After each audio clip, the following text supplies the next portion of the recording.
entretenu. Oui, tout à fait. Entretenu. Et dit, on nous a fait des montages, oui. Si vous remarquez, nous ne faisons le café que parce que le FMI, à l'indépendance, dit, je ne te donne l'argent pour payer tes fonctionnaires que si toi tu cultives le café. Je ne te donne l'argent pour payer les gens dans tes hôpitaux que si tu me cultives le cacao. C'est comme ça qu'ils nous ont tenus. Mais le cacao, ce sont des produits à cycle long. Le café des cycles longs. On ne s'enrichit pas avec des produits à cycle long. C'est des produits qu'on fait en deuxième instance. Nous sommes dans les notions de guerre économique. Et donc nous montrons ces céréales aux enfants et on leur demande s'ils peuvent dire ce que c'est. On est certain que les enfants n'arrivent pas à dire ce que c'est. Même les adultes au Cameroun ne savent pas ce que c'est, alors qu'ils en consomment tous les jours. Ok. Quelle est la caractéristique de ces céréales? Alors, oui, tout à fait. Premièrement, ils sont à cycle court. La récolte, c'est tous les 3 mois. Deuxième élément, alors que le café et le cacao vous donnent 300 kg à l'hectare, tous ces céréales vous donnent au moins 10 tonnes à l'hectare tous les 3 mois. Mais le blanc a tout fait pour que ce soit lui à nous livrer. Puisqu'il n'a qu'une seule saison où il peut cultiver ça. Mais nous, on aurait 4 saisons. Et si nous avons 4 saisons, entre lui et nous, qui doit livrer qui? C'est nous qui... C'est à nous de livrer. Tout à fait. Sauf qu'ils ne veulent pas dépendre de nous, de ce qu'ils vont manger. Alors, ils nous ont mis, ce que nous cultivons pour eux, c'est ce qu'ils mangent quand ils sont rassasiés. Donc, nous, on n'est pas déterminant pour eux.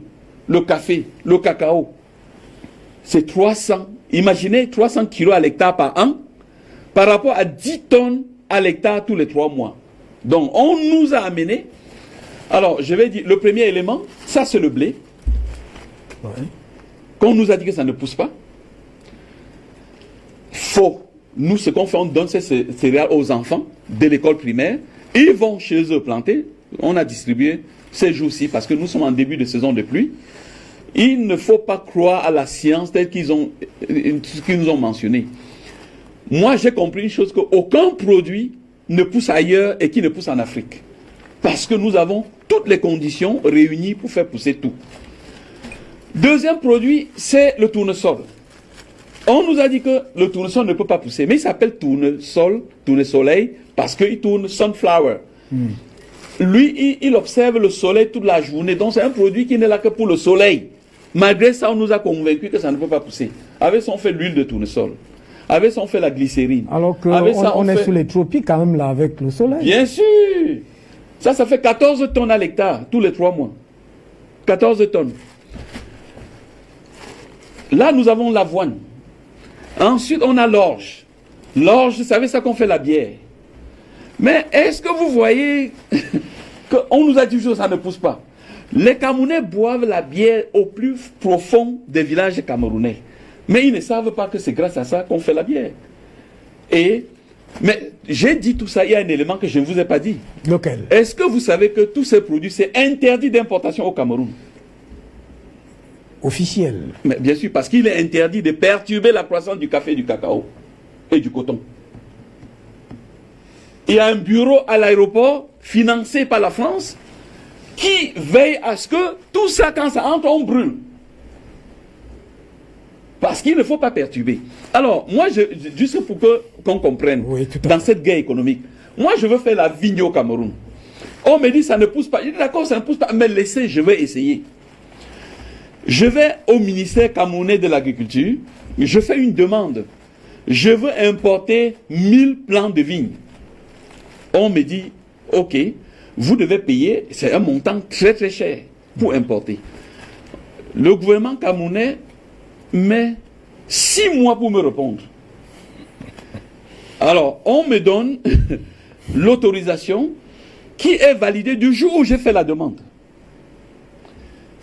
En France, pour que vous sortiez une plante de vigne, il faut que le gouvernement français donne un passeport pour faire voyager cette plante de vigne. Et en contrôler qu'en sortant ça de la France, vous n'allez pas pénaliser un producteur français. Et donc le gouvernement français dit, mais votre certificat camerounais, il est déjà périmé. Je ne peux donc pas vous donner le passeport pour vos plants de vigne. Et on recommence encore. Et grâce à ce stratagème, on est sûr que nous allons rester dans le café, dans le cacao. Rappelez-vous encore, 300 kg à l'hectare par an. Et si on a des tonnes? Minimum 10 tonnes à l'hectare tous les 3 mois. Tous les 3 mois. Et si nous ne croyons pas que Dieu va venir arroser et que nous-mêmes on peut arroser, on peut avoir jusqu'à 4 récoltes. Ça veut dire que c'est à nous de nourrir l'Europe. Nous avons l'Afrique à 30 millions de kilomètres carrés. Je vous rappelle que là où il n'y a pas l'eau en Afrique, il y a l'eau dans le souterrain. Partout chez nous. Toutes les cartes hydrogéologiques montrent qu'on a l'eau en bas. Dans un pays comme le Cameroun, la quasi-totalité des départements portent le nom d'un cours d'eau. Tout à fait. Ça veut dire qu'il y a l'eau partout.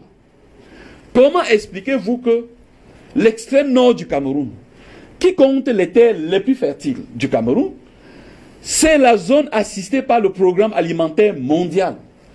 Mais non seulement c'est une honte, mais c'est une insulte à notre intelligence. Et ma rébellion aujourd'hui, par rapport à ce que les Oumniobé ont fait dans les années 60, c'est d'enseigner aux enfants que nous, on ne fait que ce que le blanc lui-même fait. Pourquoi au Cameroun, je ne connais aucun blanc qui fait le cacao? Je ne connais aucun blanc qui fait dans le café. Il fait la banane. Donc moi aussi, je fais la banane. La banane, c'est 20 tonnes à l'hectare. Et la banane, vous la récoltez tous les jours. Mais si elle est gérée pas par les Camerounais pratiquement, vous le savez très bien. Oui. Bon. Elle est française. Elle est gérée. J'ai publié sur mon mur, bon, pour ceux qui ne me connaissent, j'ai une salle de classe qui s'appelle IEG sur Facebook. On a près de 700 000 followers et je publie régulièrement des informations. Il y a aussi un site, Pougala.net, pour ceux qui ont les moyens de s'inscrire dans une salle de classe payante. Elle coûte 5 600 par mois. Et j'ai publié les photos de la banane dite camerounaise en France, où c'est écrit banane française produite au Cameroun. Mais c'est revendiqué que c'est une banane française. Elle n'est pas camerounaise. Mais elle est produite au Cameroun. Elle est produite au Cameroun. Et si ce n'est pas une insulte, une autre insulte comme vous... Bien sûr. Mais sauf que nous sommes où? Nous, on est hors sujet. Regardez les ministères sont là. On est dans... Alors, ça, c'est... On fait de l'huile de tournesol. Un litre d'huile de tournesol coûte 3 000 francs au Cameroun. Ok. Ça sort après 3 mois. Vous avez 10 tonnes à l'hectare tous les 3 mois. Nos ministères sont là pour encourager les gens à faire que l'huile de palme. L'huile de palme. L'huile de palme donne à l'hectare 200 000 à l'hectare par an par rapport à ceci. Or, comme nous ne produisons que l'huile de palme, on est obligé d'aller faire fruire pour blanchir, donc on la rend toxique à la consommation. Et à la fin, on cherche à copier ce modèle, mais il suffisait tout simplement de planter et on pouvait tout simplement fabriquer. Est-ce que, pour aller dans le cadre de la sortie de ce sujet, est-ce que ça peut être un rapport de force économique avec les APE là? C'est-à-dire que on peut s'approprier ça partout au Cameroun et que est-ce que c'est possible? Voilà, c'est possible aujourd'hui. Par exemple, nous payons, nous on distribue les semences aux agriculteurs, nous achetons le kilogramme à 500 francs. Oui. Donc 1 kg de tournesol qui est livré à l'usine, c'est 500 nous payons. L'agriculteur trouve plus intéressant que de faire le maïs par exemple. Ok. Ce qui est intéressant de savoir c'est quoi?